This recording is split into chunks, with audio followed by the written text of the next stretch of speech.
Là, les gars, on va parler de Marie-Claude, victime d'un squat. Elle s'est installée sur l'une des places principales de la ville de Nantes, la place Royale. Marie-Claude, 73 ans, ne peut plus rentrer chez elle depuis le mois de mai.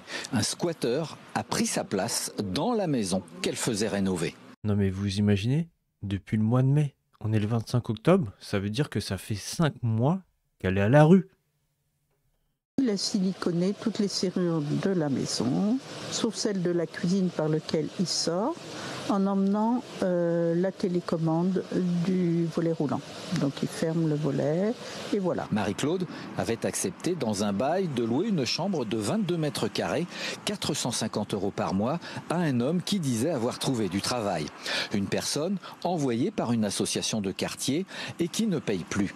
Le squatteur n'a pas Là, on a une victime, il se passe rien, ça fait 5 mois qu'elle est à la rue, et la justice, qu'est-ce qu'elle fait? Elle fait rien du tout, on la laisse dehors. Franchement, je trouve ça inacceptable. répondu à nos coups de sonnette. On ne sait pas d'où il vient, on a vu ça sur les réseaux sociaux. Cette vieille dame, elle a rien fait pour mériter ça. La grève de la faim, c'est qu'on est au bout. Ils viennent pour essayer de comprendre la situation, pour essayer de l'aider. Pour moi, t'aurais juste à défoncer la porte et de mettre le gars dehors. Mais ça serait toi qui es en tort. Tu casses la porte de ton appartement, c'est toi qui payes, c'est toi le propriétaire. Tu prends le squatter, tu le mets dehors, mais c'est toi qui es en tort. Au bout de tout. Depuis ce matin, je n'arrêtais pas de pleurer.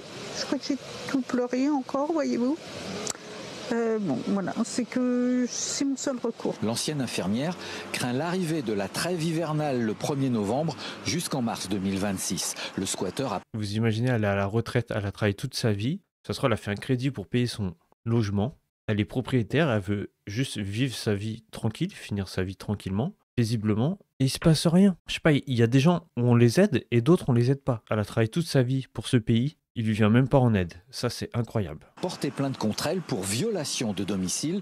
Marie-Claude était allée entretenir son jardin laissé à l'abandon avec des amis.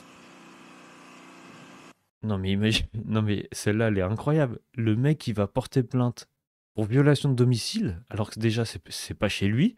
Elle est juste rentrée dans son jardin pour s'en occuper avec des amis. Et lui, il porte plainte et le pire, mais je vous ai dit, le pire, c'est que la plainte, elle est acceptée. Mais comment tu peux accepter une telle plainte? Ça veut dire que le mec, il est sorti à le commissariat, porter plainte contre elle, alors que c'est elle la proprio. Non mais j'arrête pas de répéter ça parce que pour moi, c'est le temps que ça rentre là, en fait, je suis choqué. Voilà, Marie-Claude, je vous propose de l'écouter parce qu'elle a témoigné ce matin dans leur dépôt. Écoutez-la. Je suis désespérée, j'ai plus confiance dans la justice. Je pensais vivre dans un pays où la loi nous protégeait, ce qui n'est pas le cas. Je trouve ça scandaleux qu'on soit si peu protégé sur ces gens-là.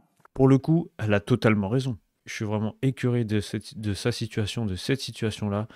Qu'en plus, elle soit obligée de faire une grève de la faim pour essayer d'attirer l'attention sur son cas parce que tout le monde s'en fout. Franchement, ça me débecte. Dites-moi vous en commentaire, est-ce que vous aussi, vous trouvez ça écœurant, cette situation, ces lois qui sont mal faites?